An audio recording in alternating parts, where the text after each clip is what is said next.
The regular session of the Madison County Board of Education for Thursday, February 21st, 2019 is in session. Mr. Massey, would you be so kind as to give us the invocation, please? Lord, thank you for this evening we can come together and do the work of the schools and for the kids in our system, and just bless that everybody has safe travels this evening and throughout the weekend. In your name, amen. Amen. Amen.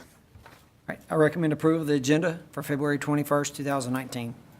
Motion. Second. We have a motion and a second for the recommendation of the agenda for February 21st, 2019. Is there any discussion on the agenda? If there's no discussion, all those in favor say aye. Aye. Aye. All right, I recommend approval of the minutes for January the 10th, the 24th, and January the 31st. Motion. Second. And I have a motion and a second for the recommendation of approval for the minutes dated January 10th, 24th, and 31st. Is there any discussion? Priscilla, I haven't had time to look at the minutes on the scrolling agenda. Did you get what I sent you? Yes, ma'am. Okay. That it? Anything substantial? Well, it was just that she thought I was Mr. Curry. I wanted that corrected. It's a common mistake. Yes. Any other discussion?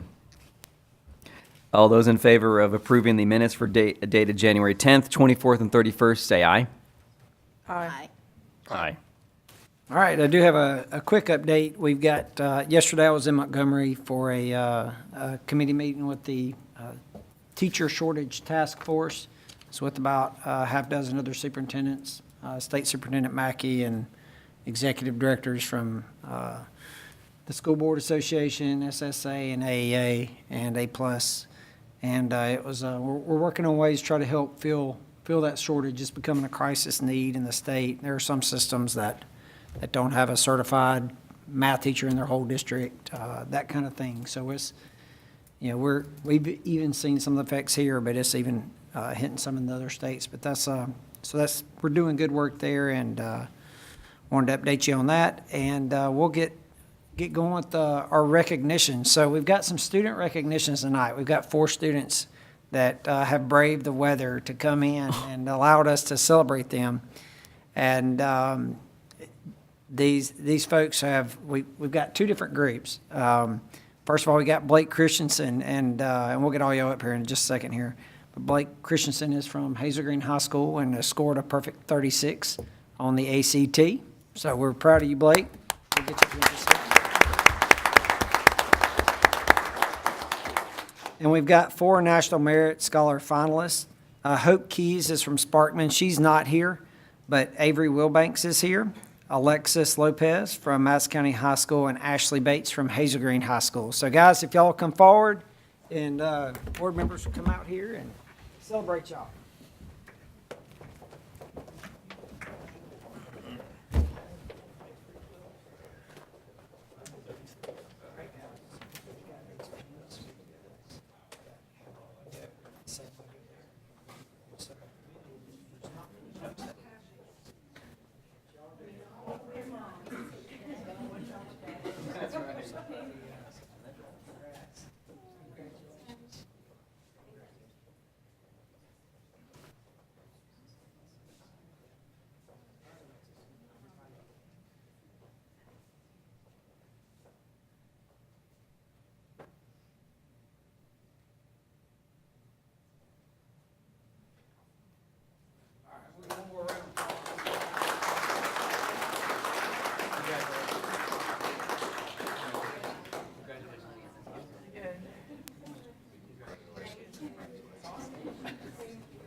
So Blake is going to study in Vanderbilt, and he's going to go into, is it engineering up there? Is that right? Chemical engineering. And Ashley, you're going to go to University of Kentucky in pre-med. And Alexis is going to MIT to take over the world. Yep. And Avery, what was it that? At UAH, very good. All right, well, congrats to you guys, and yeah, y'all can go ahead and slide on out, and y'all have a safe evening. Appreciate you guys. Congratulations.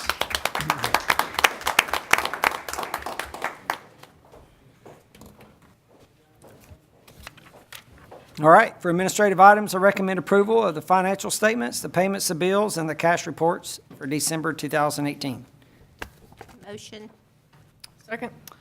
And I have a motion and a second for approval of the financial statement, payment of bills, and cash reports for February 21st, 2019. Any discussion?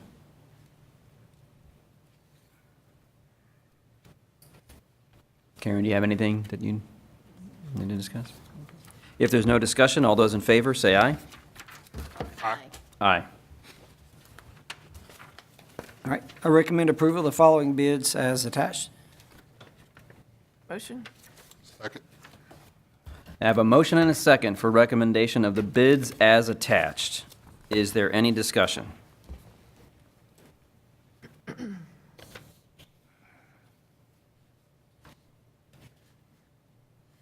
And if there's no discussion, all those in favor say aye. Aye. Aye. Aye. All right, I recommend approval of the lease agreement between Madison County Schools and Hewlett-Packard for network equipment. Motion. Second. I have a motion and a second for recommendation of the approval of the Hazel Green Volunteer Fire Department Nope. lease. No, no. Oh, I'm sorry. This is Network, Hewlett-Packard. item C. Hewlett-Packard, I'm sorry. For the Aruba Network and Equipment lease. My apologies. Any discussion?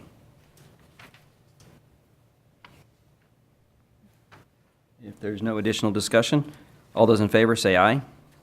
Aye. Aye. Aye. All right, I recommend approval of the lease agreement between Madison County Board of Education and the Hazel Green Volunteer Fire and Rescue Department for the location of a fire station on the site on the campus of Hazel Green Elementary School. Motion. Second.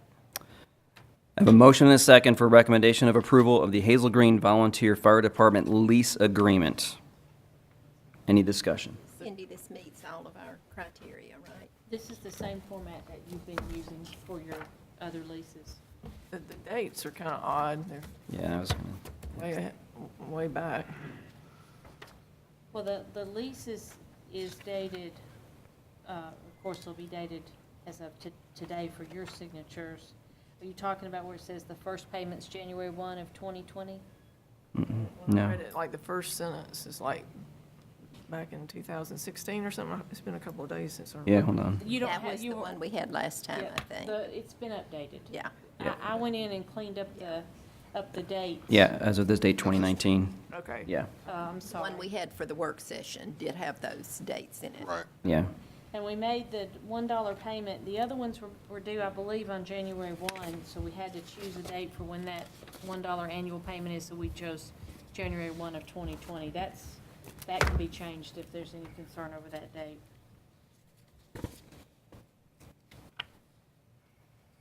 But everything was changed unless I missed something. Okay. I left my phone at home, so I hadn't seen it. Sorry.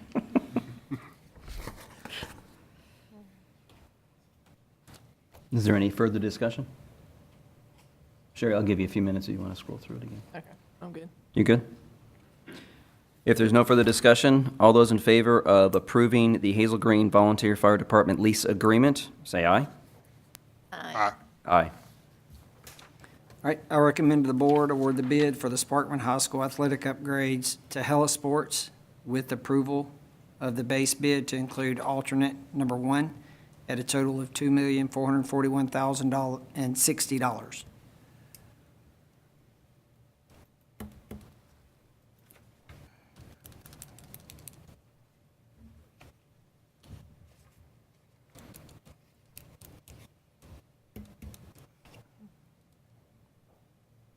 Motion. Second.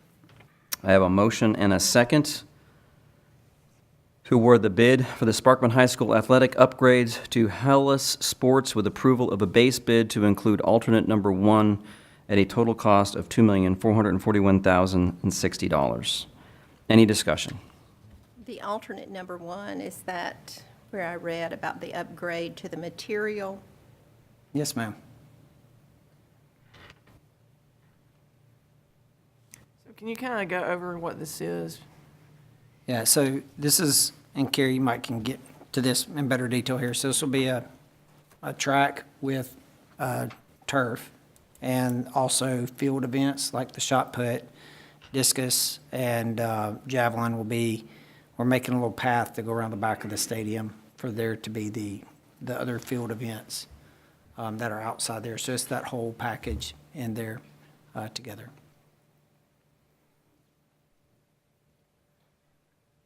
Okay, and can you describe the turf? Hellas is a turf company out of Texas. They've other projects they've done out there is the AT&T Stadium, Jerry World, that the big dome out there in Dallas.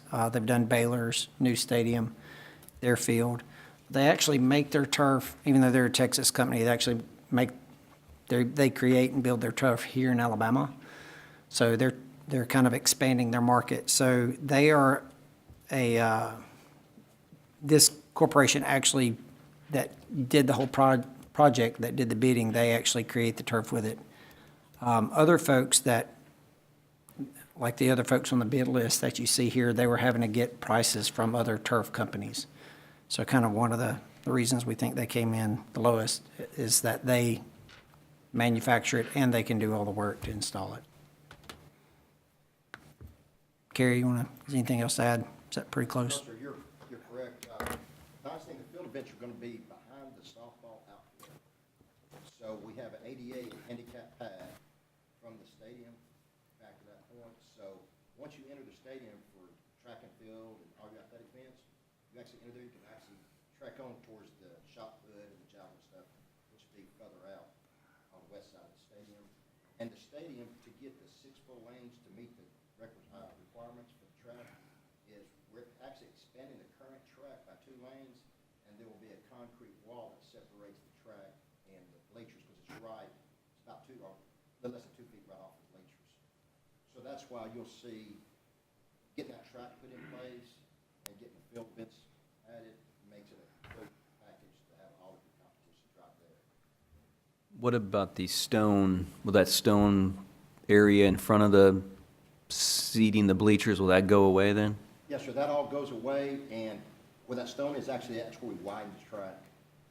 And so, yeah, it's gone, and in the far end zone, which is the north end zone, it actually becomes a sloped grass path. It'll be mowed, and it'll be not only more aesthetically, but also be a better presentation as you're running track and other items. Start to finish on the project would be number of days?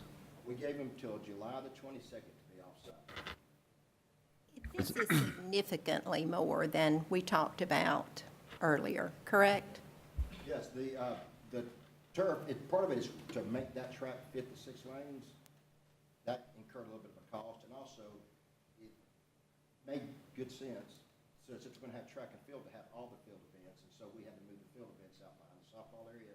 So there's a little cost incurred getting a path, an ADA walkway out there for anybody in a wheelchair or whatever can go and see all the events once they enter the stadium. This What does was- not include bleachers, correct? Oh, no, man, no bleachers.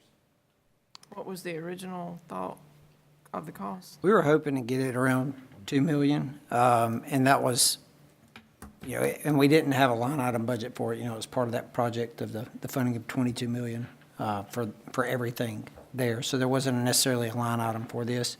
We'd have loved to come in right at that number. And so we had 5 folks that were trying to actively pursuing this. We ended up having 2 bidders with it. So, I mean, it was a little bit more than what we would have liked, but we are satisfied that it's going to be satisfied enough to bring the recommendation to you that it is a very reputable company that is that's going to be able to give us a really good product that the whole system can use. You know, and that's, talking with Mr. Shaw about this, this is gonna be the center for the whole system. This is gonna be a track that the whole system can use. We're gonna let every school have an opportunity to host a track meet there. That's how they have their big fundraisers to fund their programs. So it's, we think it's gonna be a huge addition for the system as a whole. You can see with the current economy here in Huntsville, the fact that we had 5 reputable bidders at the beginning, the 3 local fell off, they cannot get, there's too much work. So we have out-of-town and out-of-state bidders, or 2 bidders left. Carrie, what is the breakdown of the cost of the track separated out from the field? They didn't give us that information, but we believe it to be right at about 1.2. The Did they track, break out the quality of turf they're gonna use? Did they break out, their different tiers? I know there's, Yes, sir. Dale, you notice the alternate number 1 that reads there? That's when we went from the base turf to a better grade. The better grade, dollar-wise, is a great investment. It's gonna last longer, it's gonna wear better, and it's gonna serve better than our base bid turf.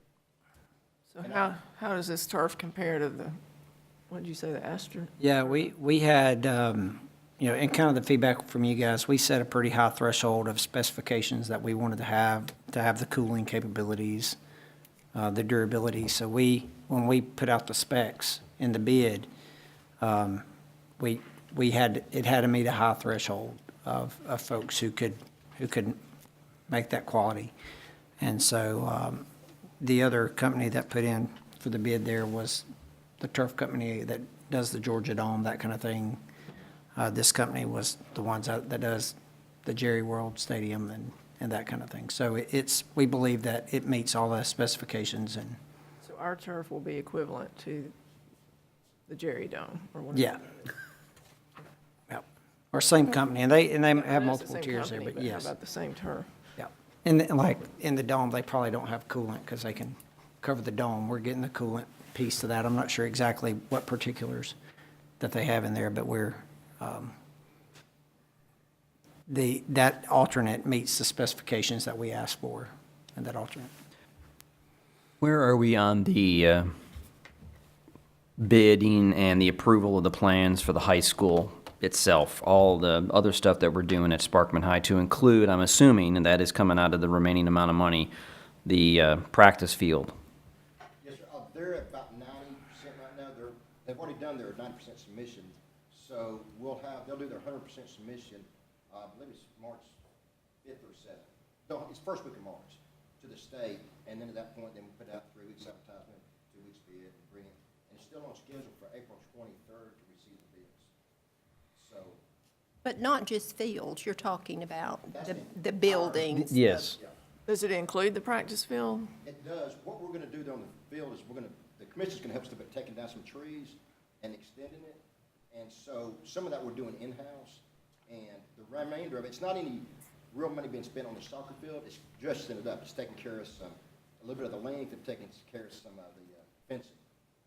But it's not a big cost because the county's doing the majority of the work. And then if this project passes through, they have some spoil stirrups coming off that we're gonna extend that soccer field on the south end with a little bit and try to give them a little bit more length. What about resodding it? Yeah. Well, whatever we, of course, mess up, will be resodded. It won't be seeded, it'll be sodded. But what they have in place with their sprinkler system and their lighting, it works well the way it is right now. And so we're gonna just try to extend on what they currently have. What about this company? What length of time do they give before the field has to be reconditioned? You know, I know we're working off of a 10-year. Be honest, I didn't check this specific spec on this one, but the specification that we gave them gave a minimum of 10 years. And the cost of that is? Cost of what? When you have to refurbish the field Yeah, in it's 10 kind to of- 12 years. It's kind of like, I mean, your car has a 3-year warranty, but you can, drive it after 3 years. with that. So it's not like in 10 years you've got to replace it. That's just when the guaranteed, fully funded warranty ends. So I think it would easily last 12 to 15 years, but the school would have to start building up a reserve to make sure they have the funds to replace that. And the principal and the future principals will have to understand that. It's not a total replacement cost, because all your underground, all your under drainage. It's just the top side. The top. Yeah, it's basically just the turf itself and the beads, so it's not the 1.2 million or something you see today. Oh, I I know guess they it's give us not that they much. give us a maintenance schedule. Is there any equipment they have to buy to maintain this? Is there? There's one piece that comes with this. Okay. And it's helped just to grade the beads back in place. And you run, and they have an entire maintenance schedule. They explain to you how to maintain it, how to keep it, what to do, and how to move them a little bit. The funny, no, I say funny, I mean, it'll pick up everything. It takes care of all your little wrappers, your piece of cloth and stuff. The thing they say not to put on a turf field is sunflower seeds.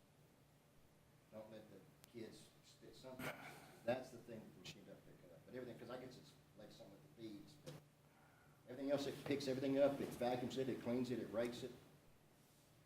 And is that's done on a weekly basis, daily basis? At first, you do a little bit more than you do, right?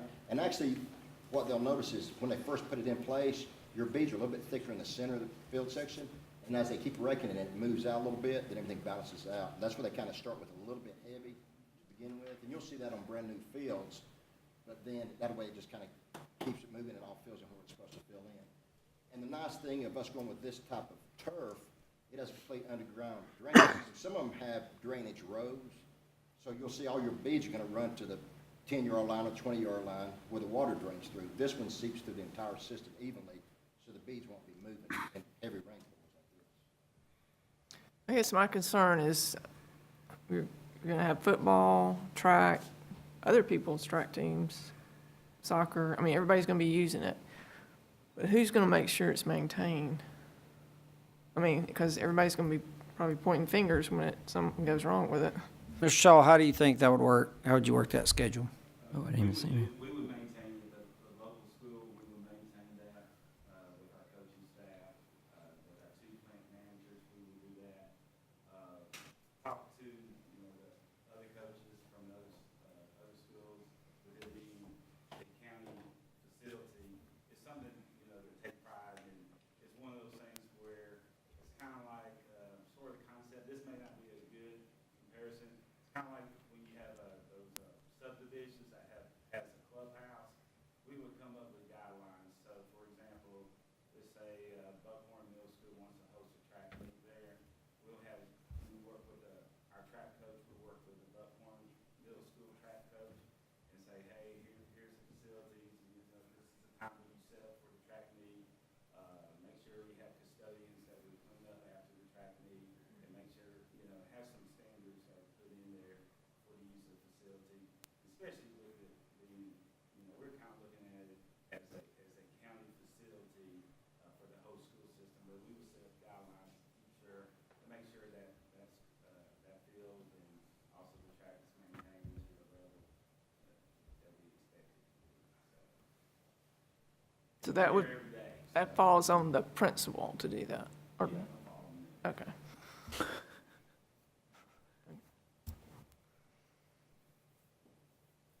Well, I will, I think it would be, I mean, I know that a track facility is greatly needed in this county,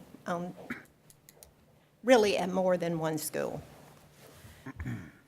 And I know that something needs to be done at Sparkman, but in good conscience, I'm not gonna be able to vote for this tonight, not because I don't think they need something, but just because in the 12 years that I've been on the board, that I have watched the booster clubs at the two schools that I represent work hand in hand with their legislators, their county commissioners, and stakeholders to come up with the facilities that they have. And I just feel like it would be totally disrespecting them and all the work they've done to allocate board money for athletic facilities when nobody else has ever had that except Buckhorn when they built Buckhorn Middle. it's nothing personal towards Sparkman. I think it'll be great for you, but, you know, we've got people that have loans that are just exponential that they have to pay back, and, you know, What's the largest loan?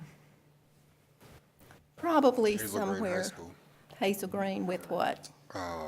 300,000 with all their, This is 2 million. well, all their debt, not one specific loan. I mean, so 300,000 versus 2 million, 400,000. I mean, that's a huge difference. I mean, nobody's taking out a $2,400,000. No, but they There's no way have, to do they that. don't have a facility like this, but they've worked for everything they have. That's all I'm saying.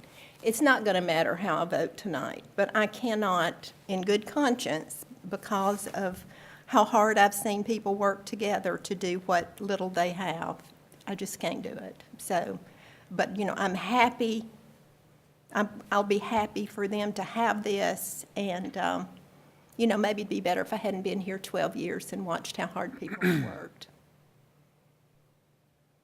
Well, I guess my concern is the soccer folks, because they need another field. And so I think you've gotten some feedback from them that the band field is only the band field where it could easily be a soccer and a band field and free up space. So Yeah. we need a plan for that. Yeah, so the plan would be, when we extend the field back, we went and measured it off. Right now, the current field is 93 yards long from goal to goal. And it would be, we can extend that 25 feet to get it within the 100 yards requirements. And you could almost squeeze it in right now, but once we kind of extend the south end, and we have room back there, it just needs to be cleared out, some of the brush and trees, and we can put some dirt in there and then help the drainage. And so you'll have one for the spring season, so football's in the fall. In the spring season, you'll have 2 full fields, and 1 turf and 1 grass. And the turf, if soccer wants the turf to be their primary field, I'm sorry, they want grass to be their primary field, that can be kind of their game field, and the auxiliary field be the turf field. So having 2 fields there to utilize for soccer in the spring is gonna be very adequate for them to be able to. Yeah, but it forces them to be on the turf field, which, from what I don't do soccer, but, I mean, they tell me that football and soccer are different. One, you got pads on for football. And 2, in soccer, you're going all sorts of directions. Football, you're pretty much aiming for the goal line. So it's harder on the knees. So to get those folks a field where they don't have to use the turf field, that's what we need. And we can convert the band field Yeah. into a soccer and band field. And, you know, and that could still be done. I mean, and again, as kind of Ms. Stowe pointed out, there's booster clubs that have taken fields and converted them into fields. Band took their boosters, built that field. Obviously, if the soccer wants to use their booster funds to build an auxiliary field, they could do that. I don't think, you know, and that's not proposing an extra field, but I think, you know, Sparkman's the only school that has just one 100-yard length field. So if, with the 2 things, they'll have 2. And with one of those being turf, that can be used over and over and over and can hold up the wear. It's going to be equivalent to what's similar to kind of 3 fields. And, you know, there's 8 Major League Soccer teams that play on turf and practice on turf. And, you know, there's not a whole lot of soccer teams. Our soccer teams haven't practiced a lot on turf, but I know there's multiple soccer teams in Alabama that play and practice on turf. Alabaster is one. I've talked to their superintendent. Some of them in Decatur Yeah, are Decatur, turf. they have, Decatur and Austin. Jack Allen, their competition field out at Jack Allen's all turf. It's turf. How is it working on? Yeah, it works well. I think kids like to play on it. Yeah, they do. Yeah. I think once they get used to it, from what I've been told, that it's It's not. a very nice field. Very nice field to be on. It's constantly used, so it's, and you see soccer players from Decatur, even in the area beyond Decatur, they go and play at that field, play soccer. Okay. And Mary Louise, I appreciate your comments. I mean, I haven't been on the board for 12 years, but I've been associated with the board for about that long, I feel like. And I know what it's like to raise money, to put a ton of money into a facility. I mean, we were just talking about the band field. I mean, that, over the last 11 years, I think the band's probably sunk close to $100,000 into that band field, fixing it up, maintaining it, building it, keeping it going. So I appreciate your comments on that, because it's throughout the system that we rely on parents and organizations to reach into their back pocket, to take money out of their homes and out of their lives to support these activities. And I appreciate that. I do appreciate you saying that. Well, and you know, our goal, hopefully, one day, we'll be able to do this for everybody. This hope is, so. you know, it's wrong what happens in Madison County. Kids are actually paying to play, and their parents are making great sacrifices for their children to play sports in Madison County just because of a lack of money. Well, and it may be more appropriate at the end of this, but insert in this discussion is we had a group of parents that went to the Madison County Commission meeting yesterday at 10 a.m. and they've organized with Hazel Green, Madison County High School, and New Hope, and they've also coordinated a little bit with the Sparkman tennis parents too. And, you know, the recreation centers in our communities use our schools. You know, the schools paid for the gyms, the ball fields, you know, a good bit of that, but, you know, we open our doors to them. And some commissioners are able to build recreation centers, which is great, but before the end, and we'll continue to, they use our gyms, our electricity and those kind of things. And we're happy those are our kids utilizing that, but they ask, for y'all's information, I hadn't updated you on this, but they asked for the commission to use the $2 million check that we wrote them, or $2.5 million check that we wrote them, and there's another $2.5 million allocated to our school system that the commission committed to, that has not been reallocated for anything else. The commission has not decided how they want to spend those millions. And they asked for $1 million of that to be used for the commission to be able to use it in our school district. And, you know, it's, in the courts in Monrovia, it was funded 100% by the county commission. They have a big plaque that states that and commemorates that, rightly so. And so they kind of asked for that to say, hey, these are funds that, not out of your budget, but to come back and do that. And we even had one of our students actually spoke that did a great job.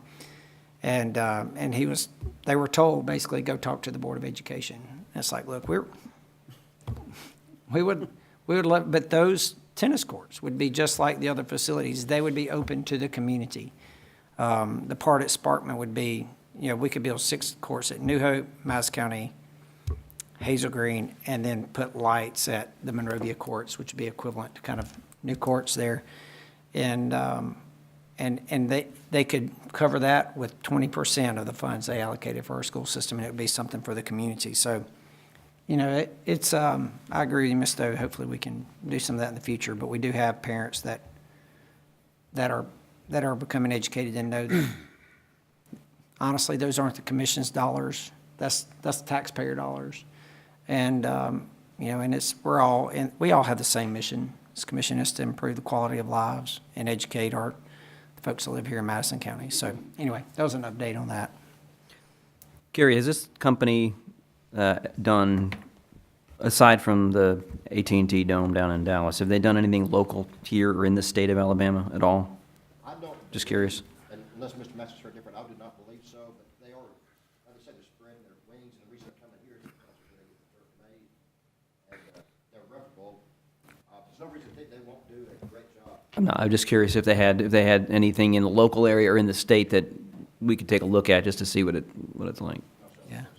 So they're gonna finish in July and start in, We'll start in about 30 days. As soon as the contracts come back from the state, So they're gonna try to- start. and will soccer be done by then? Soccer is going to be on the tail end of soccer. There may be a 2-week or 3-week winter overlap.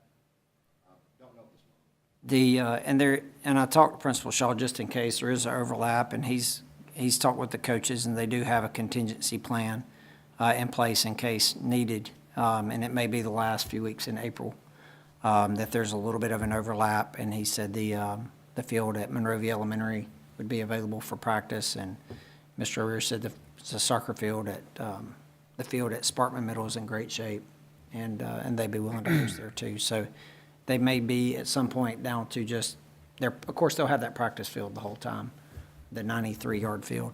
The JV plays their games there. The varsity doesn't because it's not 100 yards. So there might be a few games that they have to, a few home games that they have to play either at Sparkman Middle. Well, Angie and I went and looked at Sparkman Middle's field. It's still very nice. I don't know regulation if would work for soccer, It is. but it wasn't near as bad as I thought it would be. The Of course, surface in is the old days, we had to sit over by the lagoon, we people from the east side of the county. It's not as in bad a shape as the high school field. Well, the I would say field that. is, yeah, in good shape. it looked really good that day. I know, my grandson has played soccer on the high school field, and I know that, I don't know why they're not all kind of injuries because of Divots. well, just the lack of grass by, the springtime, and so. Well, I think another issue about this at Sparkman is, Sparkman clearly has issues with space. If this was a proposal at Hazel Green or Buckhorn or others, it'd probably be a tougher sell as far as the turf is concerned. We have plenty of space at Hazel Green. We'd love to have a turf field, but at this point, I don't think it's a necessity. Sparkman, they're so locked with land, you have to really try to make more with less. And a turf field, if that provides resources for those kids out there, gives more with less, I think it's a good idea for the turf. Okay. Is there any additional discussion? If there's no additional discussion, all those in favor of approving the bid for the Sparkman High School athletic upgrades to Hellas Sports with a base bid to include the alternate number 1 at a total cost of $2,441,060, say aye. Aye. Aye. Aye. All those opposed? Opposed. All right, I recommend approval of the change order number 1 for Hazel Green Elementary pre-K and special needs roof replacement. Motion. Second? I have a motion and a second for the approval of the change order number 1 for the Hazel Green Elementary pre-K and special needs roof replacement as attached. Any discussion? Carrie, where does that decrease, that, I guess, assuming that we're getting some money back from this, or there's a reduction, where's that sliver go? Let me just say a deduction, a credit. Your credit, Credit. right? Yes, sir, it's two parts. One is, like on a roof system, we don't know how much damage is done underneath a bad roof, the wood blocking, some of the understructure. So you do core samples throughout a roof, and just by averaging, you say it looks like about 10% of it's bad. But you put an allowance in there just in case you end up with 20% bad. Right. We want to get priced on the front end and not on the back end because we think it's better. And that's what that accounted for. The first item you see is for material blocking, wood blocking, and the second one's for contingencies. So we had so many leaks in that building, we didn't know if we'd have to replace some of the concrete and underneath.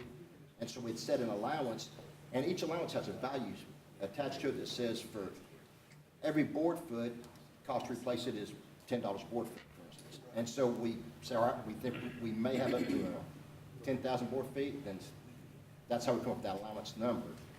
But we're prepared to do it without coming back and trying to get a higher price, and then we want to keep releasing them to keep working without having to stop a project to get approved. So that's what that allowance works out for.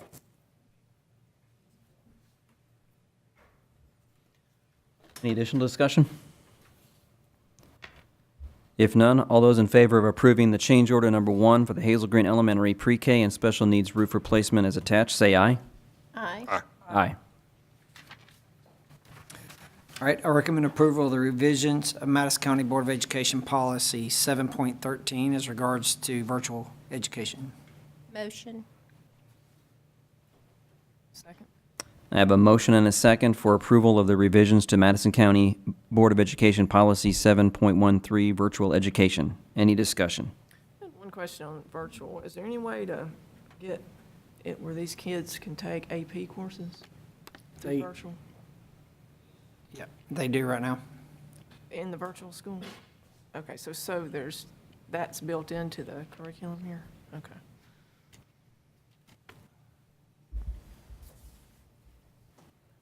Any additional discussion? All those in favor of approving the revisions to the Madison County Board of Education Policy 7.13 Virtual Education, say aye. Aye. Aye. Aye. All right, I recommend approval of the following contracts for services as attached. Motion. Second. I have a motion and a second for approving the contract of services as attached. Any discussion?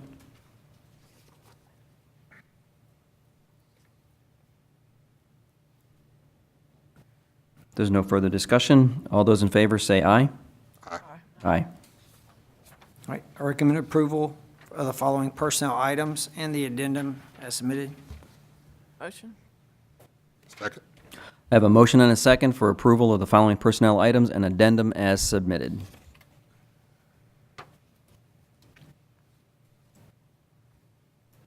Any discussion?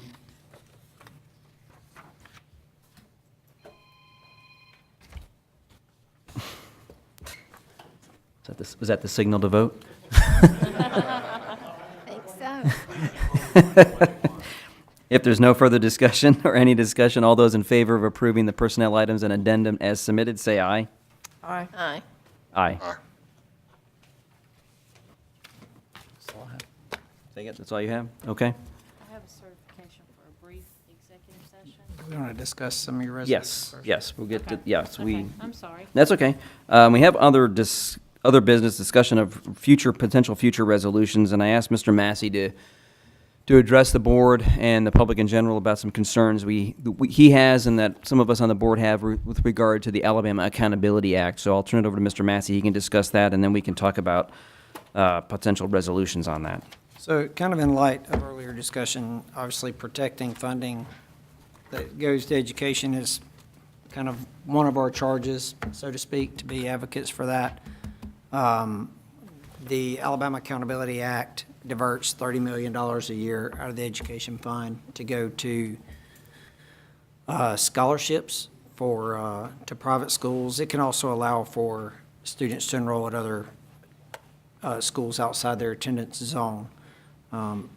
There have been multiple boards of education that, have passed resolutions asking for the state legislature to consider the repeal of that. Some have asked to just not expand it further. There's a movement to increase that amount from $30 million to $50 to $60 million. So our school system loses about $700,000 a year to this. That doesn't go through the ETF to get to us, and that we're about 5 years in. Is that right, Tim? 4 or 5 years in. So it's cost us over $2 million in funding, cumulative, and about $700,000 a year in the form of whether it be teacher units or other funds. And just, this isn't funding that we've received. This is just funding that they just never provided to us. It's just money that we never, They take it off the they take it off the top, Off the right? top. That's right. And what we found, though, is that the law was billed to help kids get out of failing schools.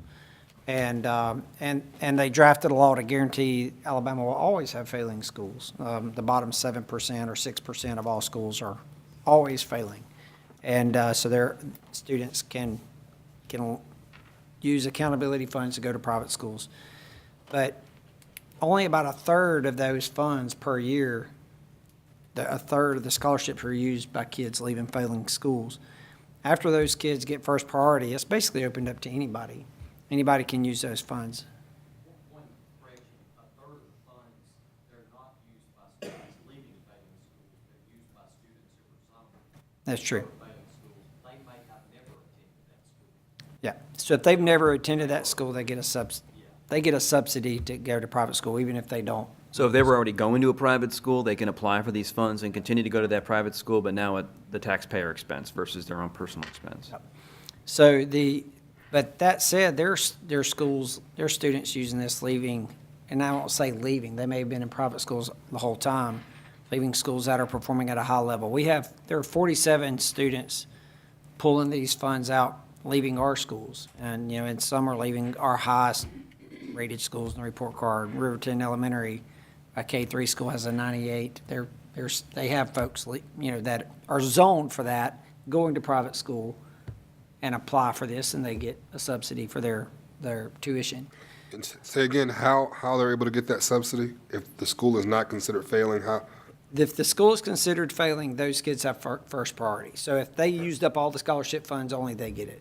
Gotcha, okay. There's not that big a demand for that. So this is the excess funds that are left after all the kids receive them that are in failing, or Or zone for. zone for failing schools. Yes, that's correct. So if you're zoned for a failing school, you automatically get the subsidy. After that, it goes to an application basis, and they actually recruit people to come and apply. In fact, there's private schools that say, hey, here's your. You can get a credit. Go fill out your form so we can, get the tuition credit. Whether you're in a failing school system district or not, That's you can correct. still apply And It's even, hurting us that way too, because it's taking potential Yeah. students. that's right. And so even Madison City, that has every school is an A in their district, and that they, proudly brag about, they have 15 students utilizing scholarships. And how the law was sold is how it needs to be implemented. If you're in a failing school, use it. If you're not a failing school, don't. But the law was never really vetted. It was passed in 11th hour under the dark of night, and both houses passed it, signed by the governor in a reconciliation bill. They just altered what was a education reform bill, and they pulled some shenanigans, and here comes a terrible law. And Alabama, who doesn't like anybody coming in from the outside to tell them what to do, they allowed somebody from the outside to come in and write this bill. This right. bill was not written by Alabama lawmakers, I do not believe. It took me 5 hours to read the bill, and they passed it like in 30 minutes, I think.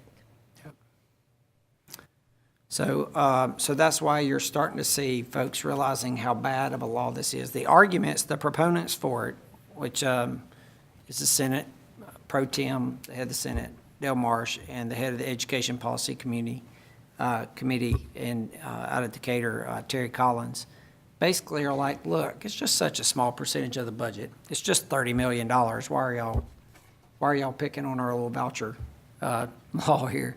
But it's $30 million every year. That is taxpayers' dollars, and there should be, oddly enough, it's called the Accountability Act. There should be some accountability for that. And There are companies that make money off of this. Yeah. As well as taking money out of them from our school systems. There are companies that make large amounts of money So- managing Yeah. this, if I'm not so mistaken. right? SGOs manage this. These are scholarship granting organizations, and they can charge 5% off of the top. So you think 5% of $30 million is a lot of money. And all they're doing, honestly, is when somebody applies, they just approve it, and then they send the check to the school. And they're getting 5% of $30 million every year. So you have some it ends up being a for-profit gig off of our taxpayer dollars. It's just so hence, the conversation about there have been multiple resolutions on that. Another, Ms. Rucker asked me to also introduce a discussion that y'all can feel free to discuss on the internet sales tax, which is the simplified seller's use tax, the internet tax, the Amazon tax. So we get our revenue off of sales tax, our local revenues that we try to do all the things that we do is off of local revenue, which is local sales tax, and some off of property tax, but a big chunk is local sales tax. Well, the justification for the SSUT, the Simplified Seller's Use Tax, was that cities are losing money off sales tax. So they did the 8%, the state gets half, 4%. 4% goes back local. That local is divided between municipalities and county governments. Many municipalities divert 25% of their budget to their city school system, so some school systems are seeing that. But there's no mandate for counties to give any of that to education. And in fact, education is completely left out of it. And that's our local funds. The Accountability Act's taking off the state funds, but the local funds is what, honestly, we're getting nothing from. And I think the revenues, Karen, you can correct me if I'm wrong, it looks like it's bringing about $250,000 a month to our county government? Not to that, but it's around 125. Okay. In the years it's been collected, I put this in your email when I was going over the financial statement. The county commission has collected over $2 million up through June of 2018. So some local county governments, are giving that over, splitting that up between the school systems and theirs, just like they split up their sales tax. And, but right now, there's no state law requiring that. Because we wouldn't get the whole 4%. Right. We only get 1.5%. Yeah. Something like that. Of the 4%, 60% of that goes to all the city governments. So Gurley gets a little bit of it, New Hope gets a little bit, Huntsville and Madison get a bigger chunk, Triana gets some. 40% goes to the county. So of all counties, and they divide it up by population in the county. So And even if the county took 5% off their administrative costs, which is what the typical routine sales tax distribution allows, we would still share in that, and they would still as well share in it. And it's just going to get worse, sorry, Mr. Mayor, it's just going to grow and continue to grow. yeah, it's going to shift from local tax revenue to internet sales tax revenue as time goes on. Amazon, they don't fall into this law, because they do have a physical presence in Alabama. So the first step, in my mind, and I don't know if Mr. Mason agrees, they should come out of this and follow the law as it is written. And then try to look at, again, the distribution, so that all school districts also share. And talking with the group that I was down in Montgomery with yesterday, and the ASB realizes that this needs to come, SSA does. There's talk of increasing that from 8 to 9%, but still schools getting none of that. So we're gonna have to advocate for that. There's not gonna be, it doesn't look like they're just gonna automatically, which is kind of preposterous. The whole reason of having this tax is to replace what was not being done locally, but obviously local school systems are funded from these local taxes. So they're even saying, let's say 4% goes to the cities. If our tax rate's 5.5%, 1.5 above the 4, we should at least get the 1.5%. And if the counties want to keep more than that, they can keep above that, but at least the 1.5, distribute that just like it's a local sales tax. The law should almost be the same. Right. The average person who's shopping on Amazon does not realize, they know they're paying sales tax, but they do not realize that schools are not benefiting like they do if you go to a brick and mortar store. They don't realize that. Well, in our county too, it's kind of odd because you pay 8%, but if you went to the store, you'd only pay 5.5. You could, as a consumer, do something and get that difference back if you want. There's a form you can fill out, but of course nobody. Oh, wants it really? either, yeah. The whole thing's screwed up. But anyway, I think if we do a resolution, the part about Amazon shouldn't even be in the online sales. So there's one argument that Amazon should pay like Walmart.com. Walmart.com, since they have stores, you pay their tax on where you reside. So if you get Walmart.com and you live in the county, you pay 5.5%, not 8. And Amazon doesn't want to have to do that because it's more complicated for them and more work, but systems are in place to recognize and do that. So that's kind of another thing where just make Amazon pay like the local sales tax. That's another route with that. So I guess there's two different folks to kind of petition, maybe, if you guys to consider. One is to petition the state legislators as they increase this from 8 to 9%, where local schools get a cut. The other is, in the meantime, is to petition maybe the local county government to say, hey, there's other counties that are sharing local sales tax revenue with that. Do y'all mind? We could do one Some resolution. tennis courts. Well, let's back up. We could do one resolution for the simplified sales users tax, and we could send it to the legislatures down in Montgomery as well as the county commission, stating, why we believe it needs to be handed back to us. And then the other resolution, completely separate, would be for the addressing the Alabama Accountability Act and the $30 million that is literally lopped off the top of all of our budgets and handed out to people, some of them that don't really need to have it.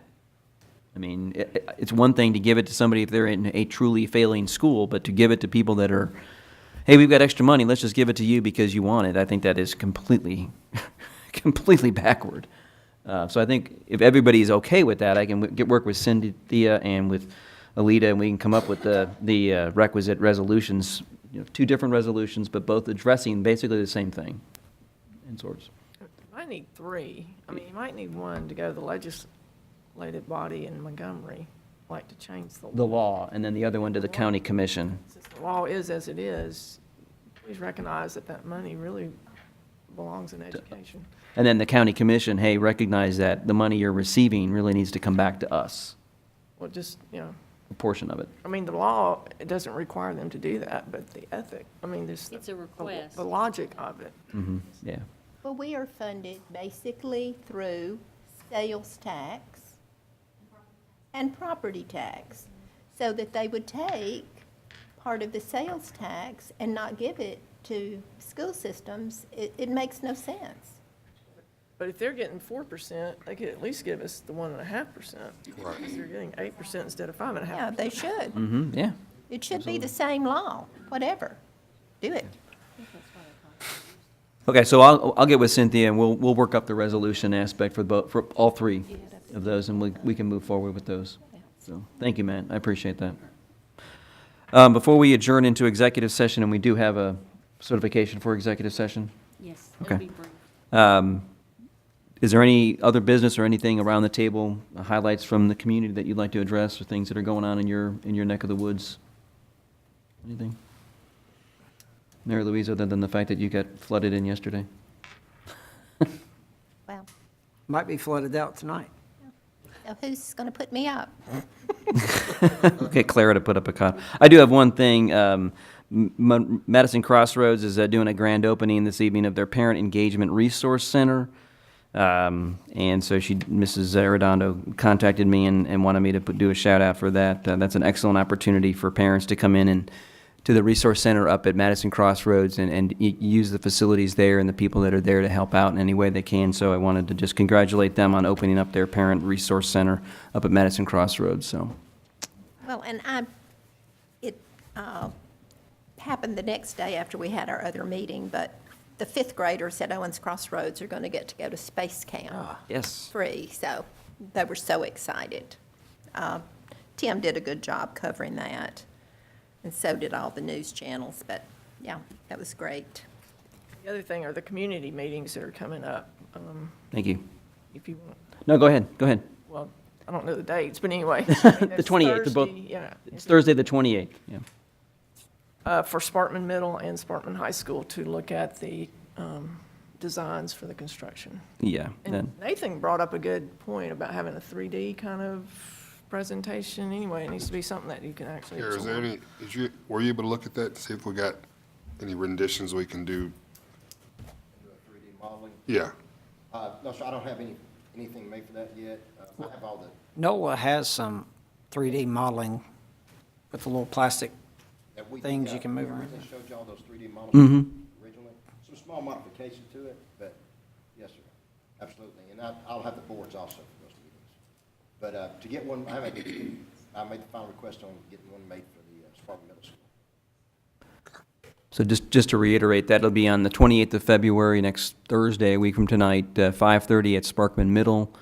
We'll be there for about an hour or so, and then cut it off, and then we'll be headed over to Sparkman High, and we'll be in the cafeteria at Sparkman High School, and the same presentation. And it's really an opportunity for us, the leadership, Carrie as the operations folks, to talk about the upcoming projects that are going to happen at both of these schools.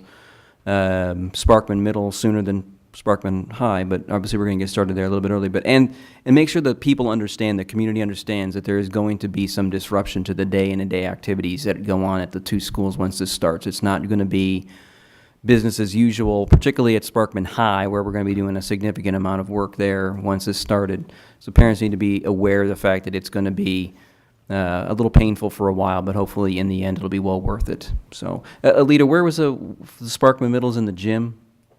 In the gym? Okay. So, all right. Yep. Okay. I need a motion to adjourn into executive session. motion. Second. I have a motion to adjourn to executive session. Any discussion? I have no discussion, so adjourn. We will be coming back in here just to adjourn for the meeting, but I thank you all very much for coming this evening.